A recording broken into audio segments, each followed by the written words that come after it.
lady and gentlemen, the drought is almost over. The UFC 324 reigns are coming down in Africa. The drought is almost over.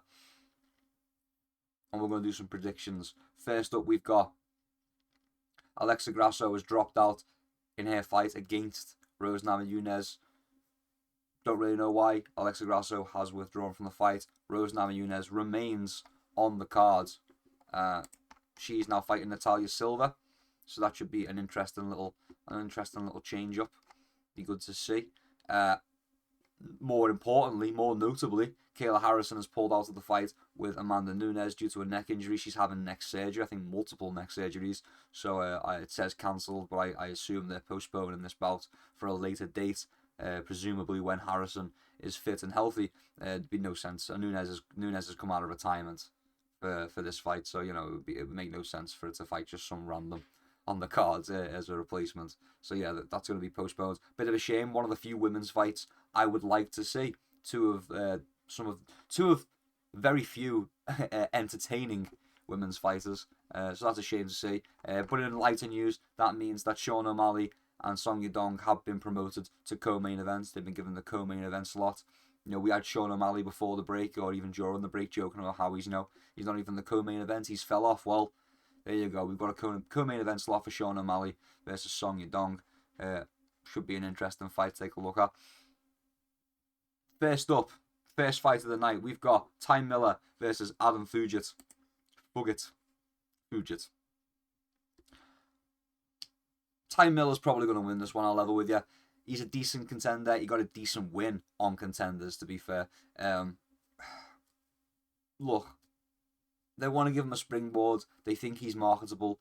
That springboard's name is Adam Fugit. He's quite chinny. There's potential for a Ty Miller knockout. I'm not going to lie to you here. Pretty good potential for a Ty Miller knockout. Adam Fugit is a little bit chinny. Yeah, I like it. I like the Ty Miller knockout over Adam Fugit, so I'm going to be going with a Ty Miller TKO over Adam Fugit, to be honest, for the first fight. First fight of the night, starting us off with a bang. Yeah, we're going to go Ty Miller. I think the UFC think he's marketable. They want to push him. I tend to agree, to be fair. I tend to agree. So yeah, Adam Fugit, not a terrible fighter, mid-level fighter, mid-level UFC guy, probably the lower end of that mid-tier. And it's a decent little victory for Ty Miller. Not the best name, but not like, not yet a can, We're not talking about a can yet. Maybe a little bit of a can. Anyway, next up, Ricky Turcios versus Cameron Smotherman. They're both a bit poo, I'm going to be honest with you. Both on like a 2-fight skid. Don't really always give the most entertaining of fights. It's probably going to go to a decision. I'm thinking a Cameron Smotherman decision is likely. I don't know. Let me take a look at my notes. Yeah, it's going to be a Smotherman decision. I think it's going to be a bit of a slow fight, to be honest with you. It's going to kind of kill the pacing off just a little bit, but that's okay because I think we're going to get a knockout. Ty Miller's going to knock out Adam Fugit. This is going to be more of a slow paced, like back and forth. I worry about Smotherman's activity. I don't know. I think Smotherman's got this one though. Honestly, a bit of a decision merchant. I think he can point his way to a victory here. But yeah, a slower fight, and then we go into Josh Hoker versus Denzel Freeman, which would be after that. But yeah, I tend to think, yeah, I think Cameron Smotherman by decision. That's a reasonable pick. Bit of a more boring, slower paced fight. Maybe a bit more technical, we'll say, to be polite, but definitely a slower paced fight. So yeah, we'll go Cameron Smotherman, likely by a decision. Bit of a decision merchant is our Smotherman. Next up, we've got Josh Hoker versus Denzel Freeman. Bit of an interesting matchup, if you ask me. Josh Hoker, good grappling background, pretty decent grappling background. One of the few guys at heavyweight with some grappling pedigree, with some wrestling pedigree, like that people want to see it. People, a pretty decent prospect as well. People are saying, knocking dudes out, really bringing back the ground and pound. So it should be entertaining for a Josh Hoker TKO. I do feel like people are disregarding Denzel Freeman. I feel like he's quite a large underdog for this one. He's a moderate underdog. Okay, moderate underdog for this one according to Tapology. I think people are disregarding Denzel Freeman. Now, obviously, Josh Hoke probably has the advantage in the grappling. You know, actually, good wrestling pedigree behind Josh Hoke. Like I've said, he's knocking dudes out. His stand up is getting better too. Like he's starting to put things together in the stand up, being Hoke.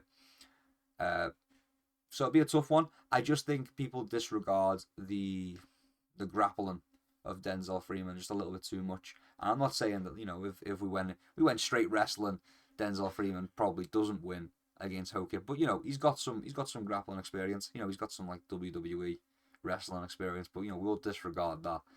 I mean, like actual, you know, a wrestling background, wrestling, if you will, a wrestling background. You know, he can grapple too. So it will be interesting to see how it kind of plays out. I could see a lot of it being on the feet. I could see Denzel Freeman being like, I could probably beat this guy standing. But yeah, I think that's probably how he gets chinned. It's a tough one. It's a tough one, and you've got to remember as well is that Denzel Freeman's got to win over Asplund. You know, a new favorite, like probably everyone's favorite right now, favorite prospect anyway in the heavyweight division. So yeah, interesting one. And he did that with his grappling as well. So his grappling isn't, you know, isn't that? I mean, I suppose Asplund's grappling isn't the best in general, though. I don't know. It's just interesting to note that Denzel Freeman can also grapple. So it'll be interesting. I think it's going to be mostly a stand up affair, and I do think Hoke gets the knockout. But I do think people are disregarding the grappling of Freeman a little bit too much, especially when it comes to MMA grappling. Things are a lot different. Obviously, we've seen that quite a bit throughout the sport as of recent. Is that you get these really good traditional grapplers, they transition into MMA, and it doesn't really pan out the same way as it would in traditional grappling martial arts. But yeah, so we're going to go Josh Hoke, likely a TKO, but I wouldn't be surprised to see a Denzel Freeman upset. We're not going to pick it, but we're going with Josh Hoke by knockout, by TKO, don't get me wrong. But I won't be shocked if Denzel Freeman pulls out a sneaky little victory somehow, some way. But yeah, for the prediction, we're going Josh Hoke by TKO. We will be putting money on Josh Hoke by TKO. Next up, we've got Michael Johnson versus Alexander Hernandez. Johnson's a crafty vet, man. He's a crafty vet, man.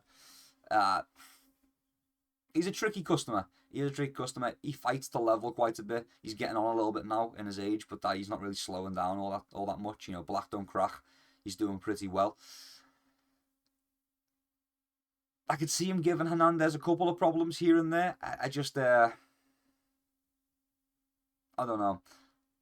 It's an interesting one. It is an interesting one. See, the fight's only being made. I think this fight's only really being made is kind of like to see if Michael Johnson can redeem himself. Now, this is taking forever to load, so I'll just keep talking as if I've got something to say without anything to back up what I'm saying right now. They have shared opponents. Like, no, reject all of that topology. Be gone.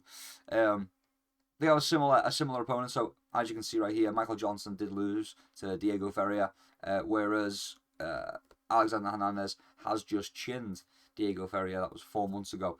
So I believe that's the main reason this fight's been put together, to see if Michael Johnson can kind of redeem his loss to Diego Ferreira. That would actually put him in quite a decent standing rather late into his career. The man is 39 years of age, after all, 39 and a half years of age. So I think this is kind of if Michael Johnson can redeem himself, this is kind of like his last opportunity to put together a title run.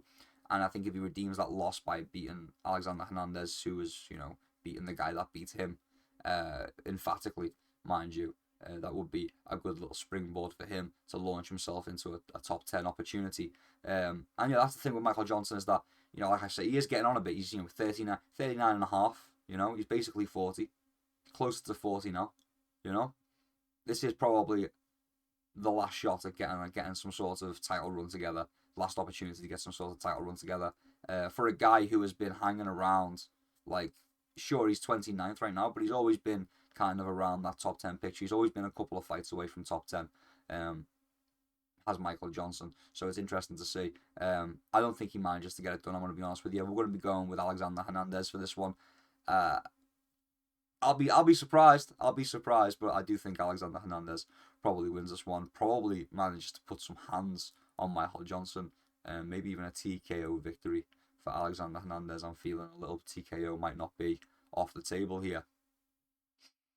Very interesting one. I think we are. I think we're going to go.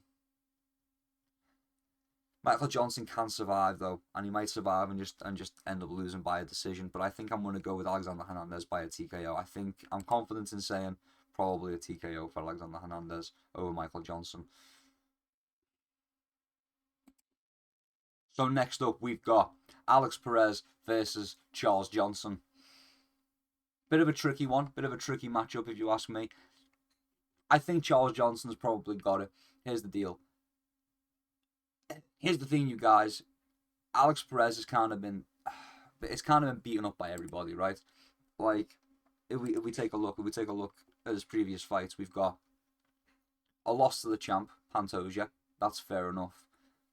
A loss to Makayev, decent contender at the time, really good contender at the time.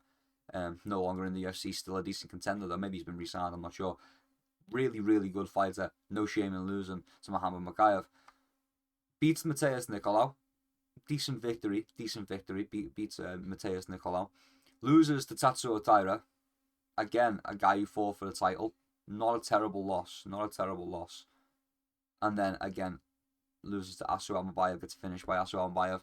Again, a decent contender in the division. Just seems to lose to these guys that are just kind of getting the better of him. Just kind of beating him. And he can't really seem to get ahead, can't really seem to break in to that top 10 because of it, and it's just kind of stuck just around the top 15 level. Can't really get into that top 10. And then we've got Charles Johnson, beat Jake Hadley, decent win. Beat Joshua Van, a win over current champ. You know what I'm saying? I mean, current fluke champ, but nonetheless, a win over Joshua Van, who is currently the champ. Win over Sumadeji, decent win again. Lost to Timarov, not the worst loss. That's the thing with Charles Johnson. I say this quite a bit about Charles Johnson as well, is that he often also fights the level. You put him in there with someone who's quite tricky and quite shit. He kind of fumbles over himself a little bit and gives away a fight. But yeah, and then Alana Kavanagh, ground and pound TKO. Charles Johnson really on more of a streak right now, on more of a roll right now than Alex Perez. I'm inclined to go with Johnson, to be honest with you. I'm inclined to go with Johnson, even though the quality of opponents for Perez is quite high. It's the same for Johnson, and Johnson's coming out with wins more often. So we're gonna go with Charles Johnson. I could see him knocking out Alex Perez. I could see a TKO for Charles Johnson on the ground there. I could see him knocking him down, following him down, TKO him out. I could really see that. So yeah, I'm gonna go with Charles Johnson to beat Alex Perez, probably by a TKO. Next up, we've got Nikita Krylov versus Modestas Bukauskas. Nikita Krylov, I don't think he's got this one. He got absolutely brutalized by Bogdan Guskov. Got absolutely brutalized by Bogdan Guskov. And before that, he got walloped by Dominic Reyes as well. Yeah, kind of been a little bit exposed. Not the worst losses. Dominic Reyes, was putting some shit back. Was putting some shit together, trying to get back in there after having his soul taken by John Jones in a fight he probably should have won. Ever since that robbery, he's never been the same. But and then Bogdan Guskov absolutely just ripped Nikita Krylov apart. Just absolutely murderized him, brutalized him. And then against Modestas Bukauskas, absolutely incredible win over the legend Paul Craig, the now retired legend Paul Craig. Absolutely emphatic victory. Impossible odds as an underdog as well. Btion Cutelabra, that's pretty good. Rafael Caquera is pretty good as well. Yeah.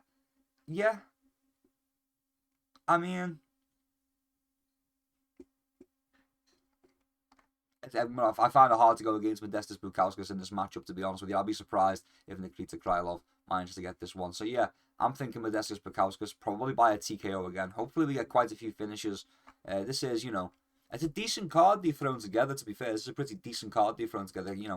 First Paramount one, so first one on Paramount. So, I suppose they've got to go start it off with a bang. But, decent. I think I'm thinking we're going to see quite a few finishes. I'm thinking we get a finish, a decision, a finish, and then another finish, and then another finish. I'm thinking we're going to get quite a bit of action right here. we get quite a little bit of action right here. This one could go to a decision. Michael Johnson is a bit tricky, but you know, we could see it. We could see quite a few finishes right here, back-to-back finishes even. Like a short night, you know, one of those nights where it's like you watch a couple of seconds of a fight, someone gets knocked unconscious, and then you're like, right, back to the adverts. It could be one of those nights. It could be one of those nights where the fights are so good you're stuck watching ads all night. Next up, we've got Ataba Gutier. I had trouble saying his name. I'm sorry. Versus Andrei Pulyev. I'm gonna go with Gautier. Gautier. My apologies for butchering your name. Ataba Gutier. Yeah, I'm gonna go with Ataba. Look, picked him last time out as well. Dude's a monster. Dude's got power. Dude just throws technique and caution to the wind and just blasts dude's chins off their heads. So yeah, we're gonna go with another TKO victory. But yeah, we're gonna go with Ataba Gutier. Gautier. I hope that's how you say it. But yeah, Ataba probably takes this one again by a knockout, by a TKO. We'll spend a couple of seconds longer just justifying this take, even though I'm fairly sure it's fairly. I don't think that's controversial to say. I'd be surprised if that was controversial. Yeah, huge favorite. Yeah, he's gonna absolutely blast the chin off this dude. I don't want any of your cookies, mister. If I accept them, will you stop asking me? Yeah, yeah. I think Puliev's gonna get his chin rocked. To be honest with you, should we see what everyone else thinks? Yeah, yeah. I think Tapology agrees. Okay, the public at large agree with me. Um, yeah, Ataba got here by TKO. I mean, kind of a no-brainer. Probably one of the locks of the card. To be fair, lock of the cards is probably Ataba chinning Pulayev. I could say his name. Bloody Russian names. Next up, another Russian name. Umar Nurmagomedov versus Davidson Figueiredo. I'm a huge Davidson Figueiredo fan. I can't be biased here though. I've got to say Umar probably wins this one. The grappling of Umar probably gets in this W. I'm not gonna lie to you. Yeah, honestly, honestly, Davidson Figueiredo probably does a lot of good work in the stand-up against Umar, but I don't think Umar's really going to let him get that off. I don't think Umar's going to be like, okay, yeah, well, I'll stand with Davidson Figueiredo. I just don't think it's going to happen. And then when it comes down to the grappling, I think, yeah, Figueiredo's quite tricky with his grappling. He's got some decent jits. He can wrestle. I just don't think he's going to be ready for that style. Then again, you know, small divisions, we do get more technical, and Davidson Figueiredo does have a decent jits game, a decent submission game. So maybe, you know, maybe you can get tricky with it. That's actually, you know, now that I'm thinking about it, it's actually a tougher one to call. Um, no, I'm gonna stick with Umar. I think Umar probably gets this one. Yeah, yeah, probably. I think yeah. I'm gonna go with Umar. I think Umar probably dominates this one. I think it goes to a decision. I think Figueiredo will be hard to finish, even on the ground for Umar. But yeah, I could see him throwing up a lot of submission threats. I could see him going toe to toe in the stand up. Maybe even Davidson Figueiredo getting the better in the stand up at first, and then we just switch this. Umar just switches this whole fight into a grappling game, and Davidson Figueiredo's on the defensive the whole time, just throwing up submissions and scrambling. I could see that.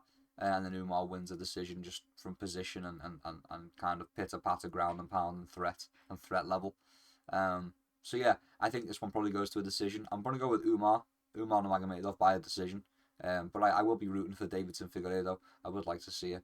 I'd like to see it. It'd be fun if he just like what, just knees Umar on the head, drops him. It's over like instantly. Flying knee from Davidson Figueiredo, incredible. But no, Umar Nurmagomedov wins this one. Umar takes this easy. I think Umar decision. On to the next one. We've got Arnold Allen versus Gene Silva. I think it'll be interesting to see how Gene Silva performs now after that loss to Diego, right? Yeah, Diego Lopez. I think it'll be interesting to see how Gene Silva performs after that loss. Now, he's been given, if I accept these cookies, will you stop asking me to accept these cookies? Topology is snake. Okay. Yeah, you see, I lost to Max Holloway, not that bad for Arnold Allen, and then Movsar Evloev. I lost to Movsar Evloev is not bad either for Arnold Allen. I'm a fan of Arnold Allen. We do like him. We are obviously biased on this channel. If you've watched any of the previous content, you know that we are biased on this channel. But you would also know that we are a bit of a Fighting Nerds fan. We are a Fighting Nerds fan indeed. In fact, very much a fan of Gene Silva. We did think for a moment that Gene Silva would be champion, but no, he got done by Diego Lopez. And you know what? I had picked Gene Silva, I think, to beat Diego Lopez. My gut at the time was like Diego Lopez is equally good, is arguably as good, and so yeah. But yeah, regardless, we've got a bit of bias going each way here. I'm really interested to see how Gene Silva will perform after being not really knocked out. He got like flash knockdowns. I don't think it was an early stoppage, but you know it was a flash knockdown. Gene Silva did the thing where he's like, I'm gonna commit to ending this fight now, and it was like Diego was waiting for that the whole time and just got him with the spin and elbow, man. It was crazy, but yeah. I think it'd be good to see. I think it'd be interesting to see how Gene Silva performs. I could see something like that knock on Gene Silva's confidence. You know, he's a guy who likes to go out there and play confident. You know, be in and out, laughing, joking. Oh, you landed a 1-2. That was pretty good. That was an alright jab. That caught it on my head. You know, one of those kind of guys. And then he's like, all right, now we're serious. Boom, you're out. You know, lulls you into that. We're playing a game kind of scenario. Lulls you into that. It's kind of an interesting style. I mean, we'll touch on it later because Derek Lewis is on the card. But you know the way Derek Lewis will feign being injured from a strike, and then when you commit, then he just clocks you with something. Gene Silva's a bit like that. He kind of, instead of pretending to be hurt, he kind of lulls you into thinking this is a friendly sparring match, and then he absolutely bonks you. And yeah, I don't think Diego really fell for that. And I would hope Arnold Allen doesn't also fall into that. But it'd be interesting to see. I'd be interested to see it. I'd be interested to see it. But yeah, so we're going to go with Arnold Allen because you know we're biased on this channel. However, we will not be surprised if Gene Silva puts one on him and puts him to sleep. But we're going with Arnold Allen. Okay, we're going with Arnold Allen. Probably by a decision. Gene Silva was really hard to finish. However, it would be cool to see. So yeah, we're going with Arnold Allen by a decision over Gene Silva. Fingers crossed, toes crossed for Arnold Allen and UK MMA. Next up, we've got Natalia Silva versus Rose Namajunas. Now, this was originally supposed to be Alexa Grasso versus Rose Namajunas, and I was inclined to go with Alexa Grasso. Let's take a look at the matchup with Natalia Silva. Haven't done much of a look into this one, but we'll see the second the page loads. Any second now. I did it with my mind. Some of it with my mind. Yeah, Natalia Silva on a hot streak right now. Rose just kind of, I don't know, kind of tail ending her career, I suppose, maybe. I don't know. Weird game plans recently. I don't know what's going on with Pat Barry. Weird game plans. Decent wins over decent contenders, decent opponents in the women's divisions. Just strange to see. Just strange to see some of the game planning from the Rose corner these days. Whereas Natalia Silva, pretty much on a tear. You know? Pretty much on a tear. A little bit of a step up in competition. I think that Alexa Grasso would be able to dominate Rose kind of with the grappling. So it'll be interesting to see how Natalia Silva does. I'm inclined to go with Natalia Silva. I mean, and Tapology agrees. Yeah, like I said, it's kind of the tail end of the career for Rose. Hasn't she changed weight division as well? Yeah. I do think maybe this is the tail end of the career for Rose, and we're just trying to build and star off the name. Because, Rose is one of the more marketable characters. She's had some good wins. She's been marketable in the past. So maybe, we're trying to get Natalia Silva a bit more spark in there. Because, she's number 4. And how often do you hear people talking about Natalia Silva, really? Don't really happen. So, yeah. Maybe a nice little springboard. Maybe Rose is being used as a nice little springboard for Natalia Silva there. So we are going to go with Natalia Silva. It is a women's fight. It is a women's flyweight fight. So it is going to go to a decision, most likely. Gone are the days of Rose actually knocking people out, I think. But yeah, if there was ever a time to do it, Rose, this would be the fight. Just saying. But yeah, I'm going to go with Natalia Silva. I'm going to go with Natalia Silva by a decision. Next up, we've got Waldo Cortez Acosta versus Derek Lewis. Now, interesting fight, a nerve-wracking fight. I'm a big Derek Lewis fan. Waldo Cortez Acosta's been winning me over. I'm not gonna lie. You know, I'm an Aspinall fan on this channel. You know, we are Aspinall fans on this channel. I'm sure you've seen some of the other content bitching about the eye poke, but and going at John Jones as well, because you know, why not? We are an Aspinall fan. But Waldo Cortez Acosta, man, making some waves in the wake of the eye poke, making some waves in the wake of his own eye poke. Gets eye poked by the teammate of Tom Aspinall and then knocks the guy out. Doesn't succumb to the injury and then knocks the guy out. Pretty good statement. Calls out Tom's. You know, that's how you do it. Aspinall's going for eye surgery now, so you know, I suppose not all eye pokes are the same, but nonetheless, an emphatic statement. A really good way to gather himself some hype, and it's really has fast tracked him. I mean, he's stayed active as well. He's been fighting super regular. He fought like, what was it, twice? They tried and get an extra fight in there. I think he got an extra fight in there just before the break on short notice, which is crazy as well, and won that one by knockout as well. So yeah, they put him against Derek Lewis. You know, this is what they do. This is what they were doing a little while ago. You know, before the whole heavyweight division just kind of imploded on itself and just became a bunch of blobs. I mean, I suppose it was always kind of a bunch of fat dudes. But before it kind of really imploded and everyone just started gassing all the time, before the heavyweight division got absolutely terrible, right? We used to put Derek Lewis up against dudes who were getting knockouts, you know. Oh, Francis Ngannou's knocking people out, put him against Derek Lewis.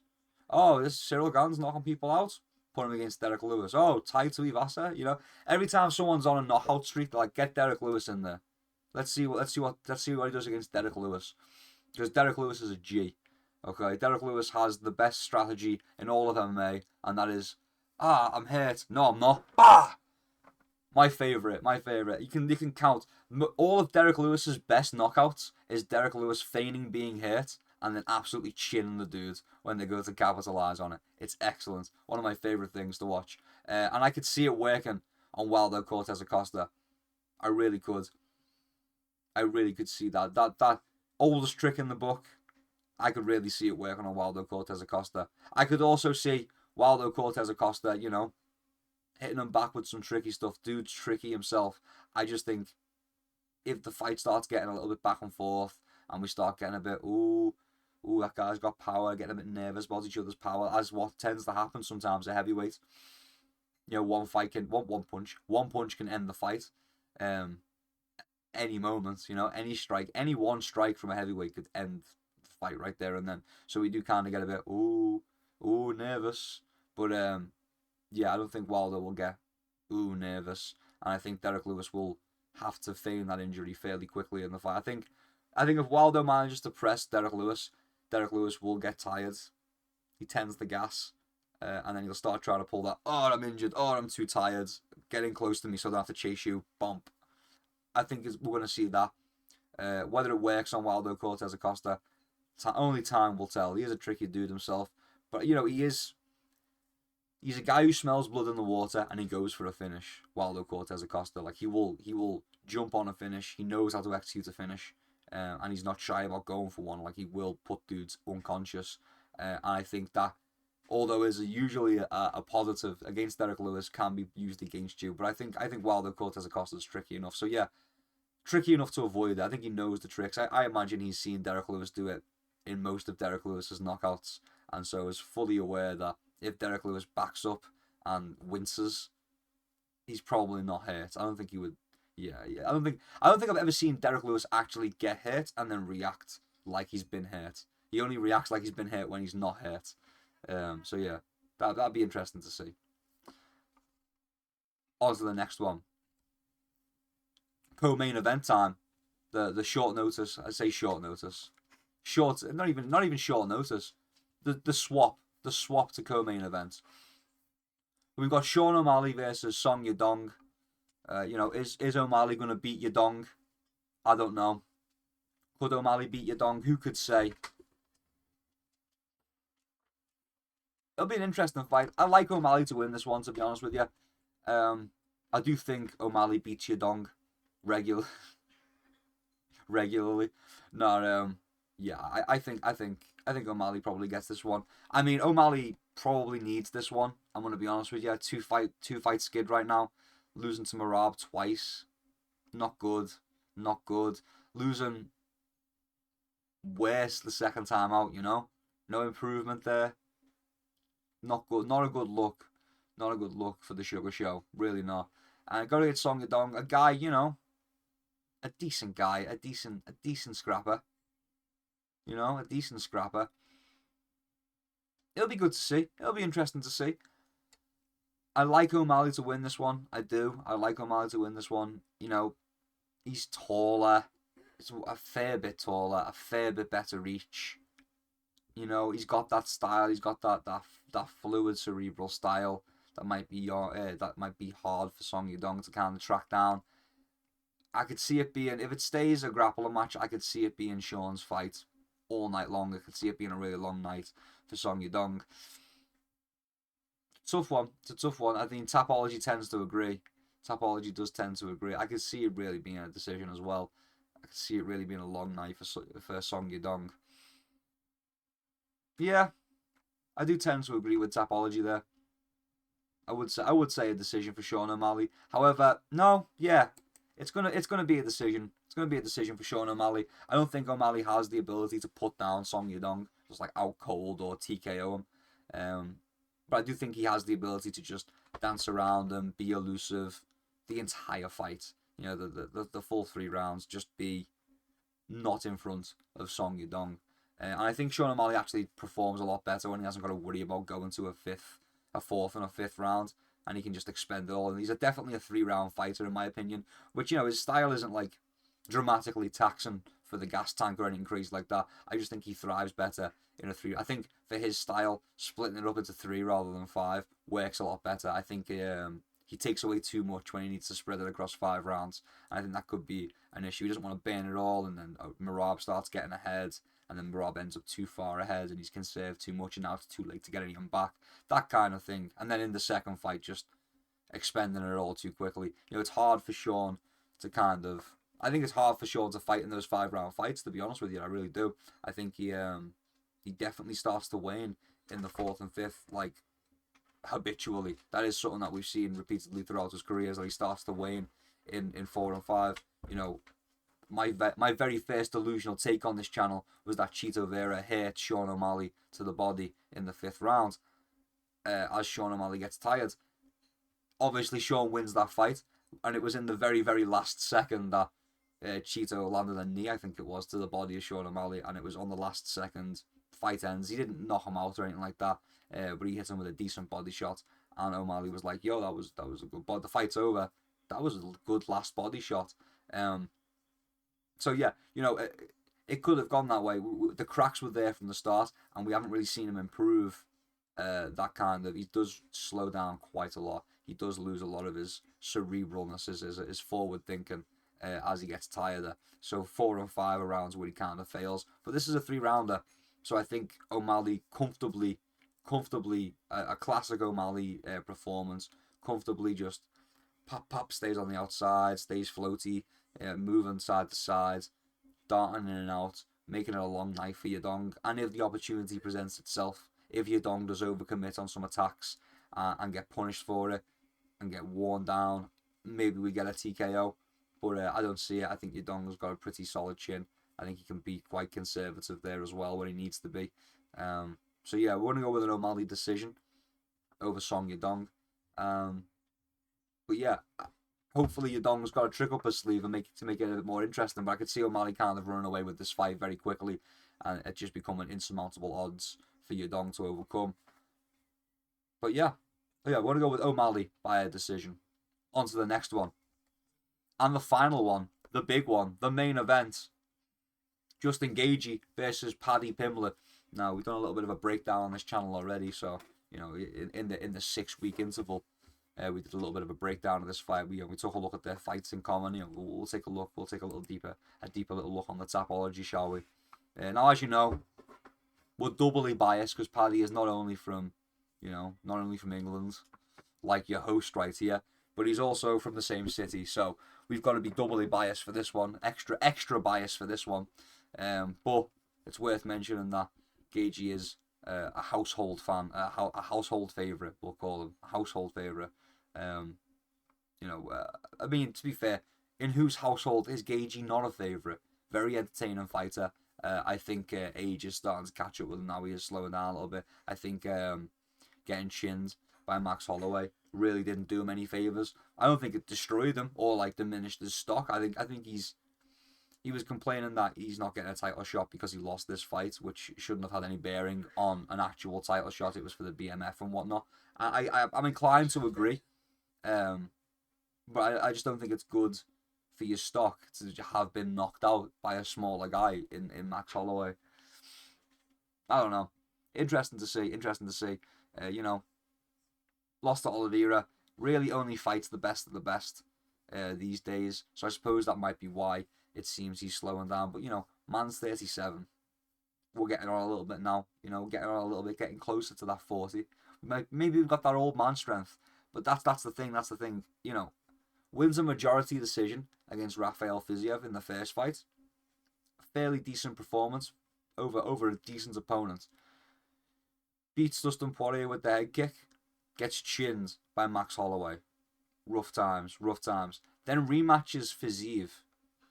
Okay? And then wins a decision against Fiziev again. But doesn't do it as well as the first time. And you could say Fiziev adjusted and learnt a lot from the first fight. And they are a while removed from each other. They are a good distance apart from each other. Fiziev could have improved a lot from then. I don't think he did. Honestly, I think we were looking at the same Fiziev more or less over that span. And Gaethje just kind of did worse against him the second time out, and that wasn't a good sign. I think that's a sign of the beginning of a decline. I think getting chinned by Holloway kind of has started the chain reaction of Gaethje aging out of the sport now. And it's sad. I don't think he should have gone toe to toe with Holloway. Even if he thought he could have knocked Holloway out, or he didn't think he was going to get knocked out, it was just going to be a cruel moment. I think that has kind of started a chain reaction that will be the end of Justin Gaethje being in the upper echelon of the lightweight division. I just have that feeling. Sometimes a guy loses a fight, and it's one of those fights where you're like, that's career changing. I think they're not doing well against the guy that he previously dominated, 2 years, 10 months earlier, isn't a good sign. Isn't a good sign for the longevity going forward of Justin Gaethje. But I'm biased. Maybe I'm biased, but it's worth knowing. And then you've got Paddy on the other side. Look, beat Levitt, easily beat Levitt.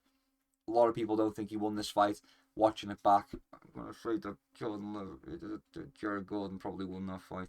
But on the record, Jared Gordon lost that fight. But some people might say that Jared Gordon should have won. Maybe he got robbed. But it was a tough back and forth. He fights Tony Ferguson, and aging Tony Ferguson wins a decision against them.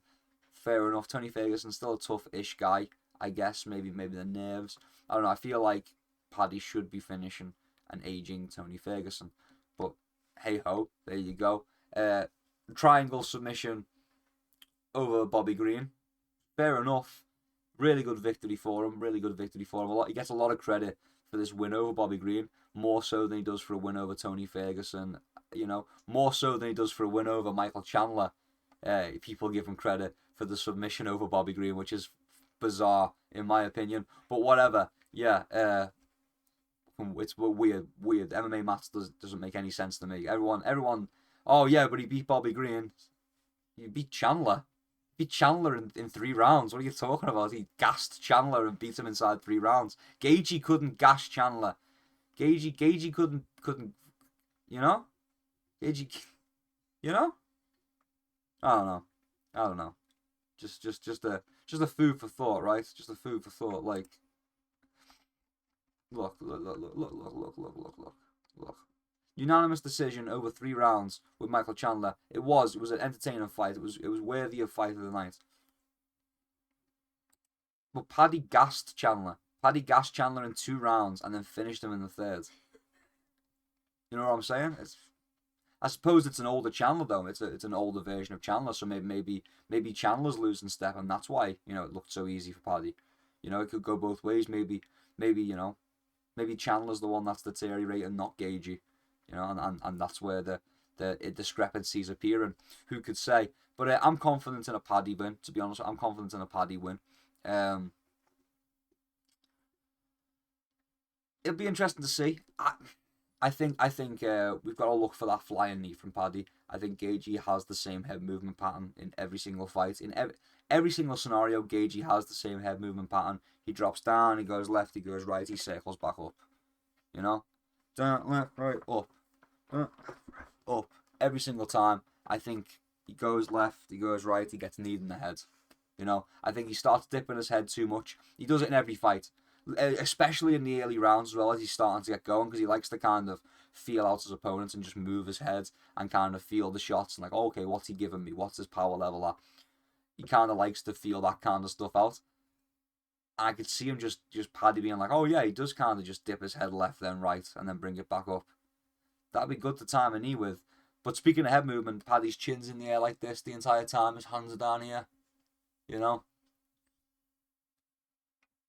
Both guys, clear flaws is what I'm trying to say. But we are going to be going with Paddy. I like a Paddy submission. I do. I do like a Paddy submission. I could see it. Getting wild. An exchange of fists of fury. Gaethje gets bonked. In fact, Paddy gets bonked. Everyone's like, oh, then he bonks Gaethje. Gaethje's knees buckle. Paddy keeps the pressure on. Paddy's recovery is insane. Keeps the pressure on. Follows him down, is beating him up, can't seem to finish him with the TKO. It's Justin Gaethje, he's tough as nails. He says, fuck it. Gaethje turns and gives us back up in the scramble. Paddy snatches up the neck. I could see it going like that. Very easily. I could see him snatching an arm and getting an armbar submission as well. But yeah, I'm thinking Paddy Pimblett by a submission. I don't think the grappling of Gaethje is modern enough, we'll say. I don't think it's modern enough to stand up to a new generation fighter like Paddy. And I say new generation, he's 31, so, you know, he's kind of a between generations fighter, is Paddy. But yeah, this newer generation of fighter, this newer generation of grappling, I think Gaethje will struggle against it. But if you disagree, you can let me know in the comments, you know. I made that video, but it seems like everyone's just kind of in agreement that Gaethje is kind of not going to win this fight. Everyone disagrees on how it's going to go and how Gaethje will look, but we can all agree that Gaethje's probably not going to win this fight. But that does conclude this prediction video. We've been going for like, what, 40 some minutes? That's pretty good, though. If you enjoyed it, I don't know, leave me a like. Subscribe for more. Again, if you think I'm wrong, comment down below. Until next time, keep your chin down and keep swinging. Peace and love. I'll see you around.